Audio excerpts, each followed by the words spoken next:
Today, let's go ahead and show you how to put a podcast inside of iTunes. It's a lot easier than you think. Stick around.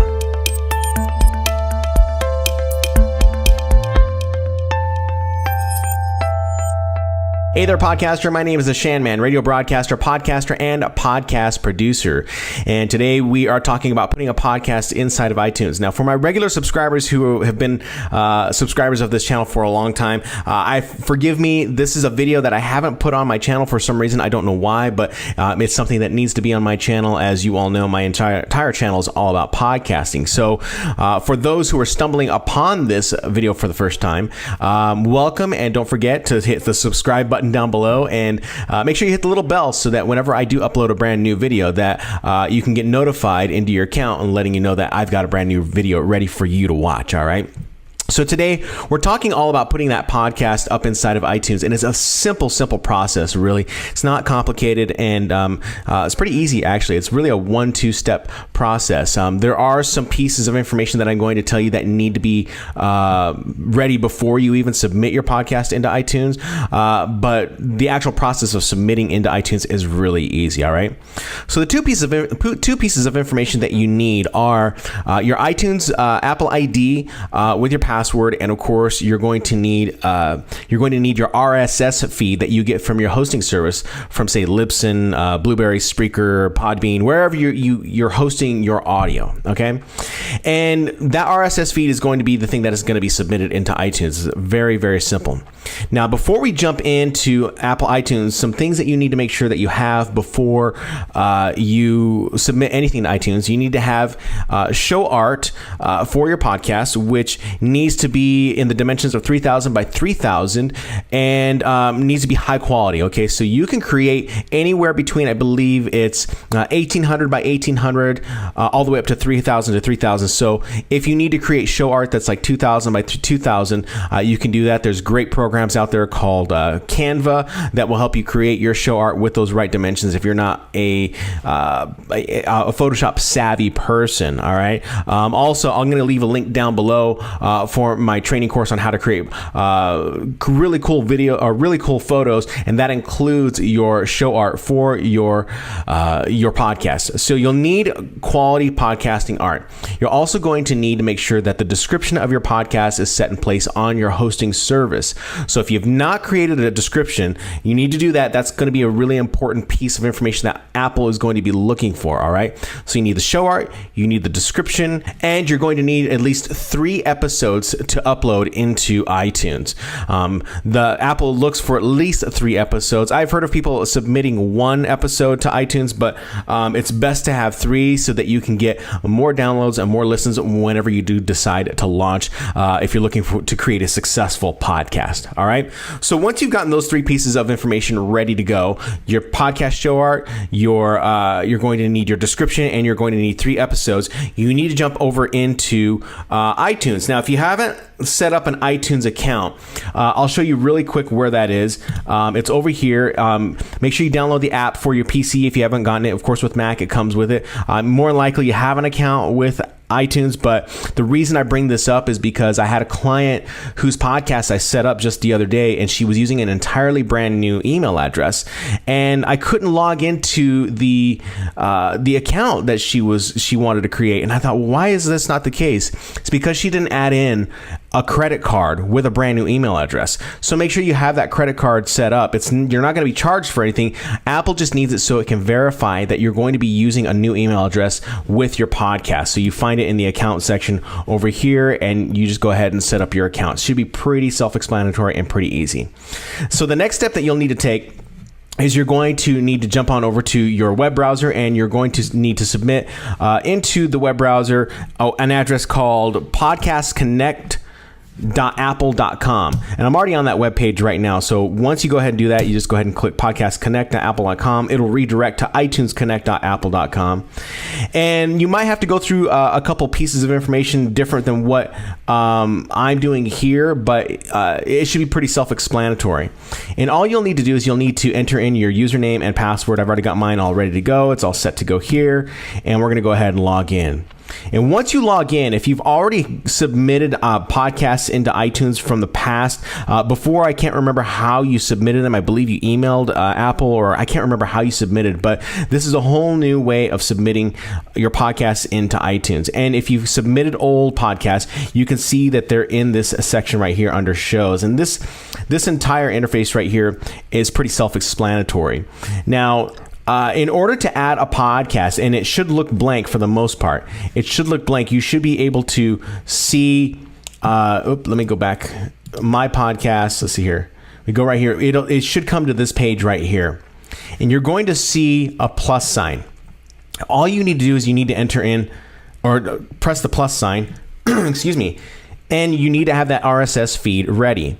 Once you find that RSS feed, you go ahead and paste it inside of here, and then the buttons over here on the right-hand side, validate, will light up.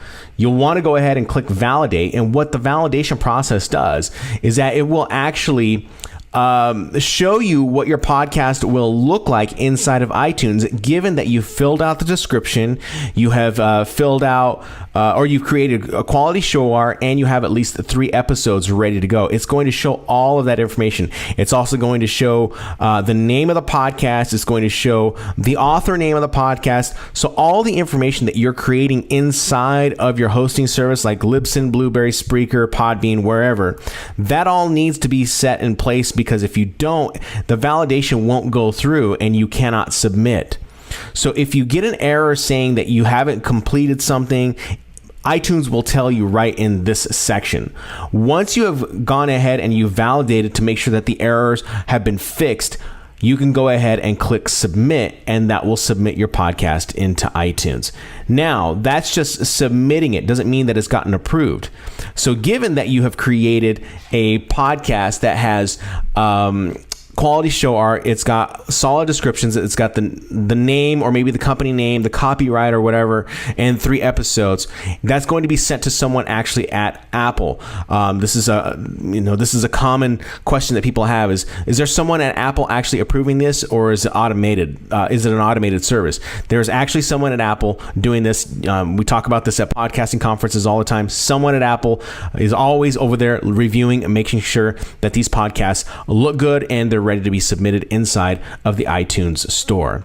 Once someone has viewed your podcast, and they can go ahead and submit it, and it should be ready to go. It takes anywhere up to 1 to 5 days to submit, but I've submitted podcasts that have actually been approved within the same day. I've submitted them like in the early afternoon, and then of course they're approved like maybe an hour later. So it varies, and it's a small team of Apple individuals over there who are approving these podcasts. So just understand that if your podcast doesn't get approved in the first day or first couple days, wait at least a week, and then after a week, you might want to reach out to Apple and say, like, why didn't my podcast really, get approved or anything like that?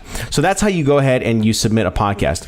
One other thing that I want to show you inside of here is whenever you look at your podcast, you can come in and you can click on any of your shows, and you could say delete a show. If you have multiple podcasts and you're not using podcasts, you can come in and you can come to this section down here and you can click delete podcast. Or maybe you just want to hide it from the iTunes store. You can hide it here, or you can view your podcast in the iTunes store and refresh feed. What that means is that, let's say you've gone in and you created a podcast, uploaded it into your Libsyn, Blubrry, or Spreaker, but it's not showing up in the iTunes store. You can come in and you can create a refresh for iTunes to refresh and pull from your RSS feed to make sure that the podcast is being shared or being, propagated back over into the iTunes store. Just understand that whenever you do a refresh feed, sometimes it refreshes faster on the desktop than it does on the podcast app. For Apple, it's different. Now, whatever podcast app that you're listening to where you're listening to all your podcasts, I know there's different applications that pull from the iTunes feed. It may show differently. The information may show differently. It's just going to vary over time. But I have had clients tell me, hey, the name of my podcast where you actually enter it in your hosting service hasn't propagated over. And sometimes that's just an Apple problem. And it takes a while, like sometimes months, for that to jump over. So make sure you're absolutely sure what the name of your podcast is going to be in order for it to propagate over. We're not talking about the title of the podcast. We're talking about the name or the author of the person who has created the podcast. So there may be some discrepancies in those areas, but just understand you could try and refresh it over here in this section and it might fix the problem on mobile.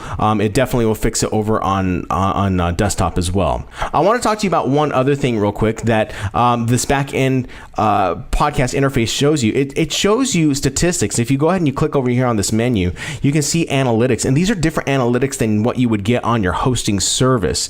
Your hosting service is going to tell you the demographics, like where people are listening from, how many downloads you've gotten, but the analytics inside of iTunes, they tell you a lot more. And of course, my show, I haven't submitted a show in a while, but on my client's files, or on my client's accounts, you can see that the statistics of how many devices have downloaded or listened to your podcast, how many or how long those devices are listening to your podcast. Do you have an hour-long podcast, and does that podcast get listened to all the way up to the 20-minute mark, and then do they drop off? That might be an indication that your podcast might not be that great all the way up to that, all the way after that 20-minute mark. So there's maybe some strategy that's going to go into creating or developing your podcast. You can get some really cool insights from the podcast analytics behind right here on Podcasts Connect.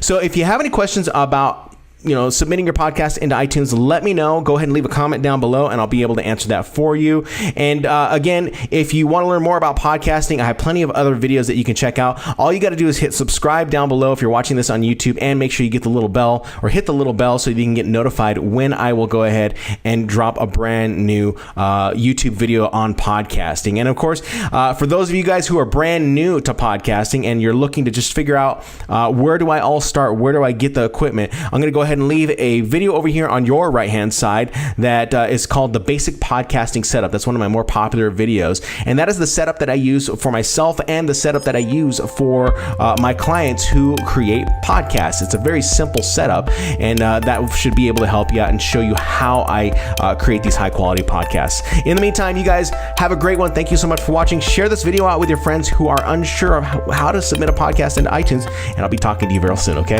bye.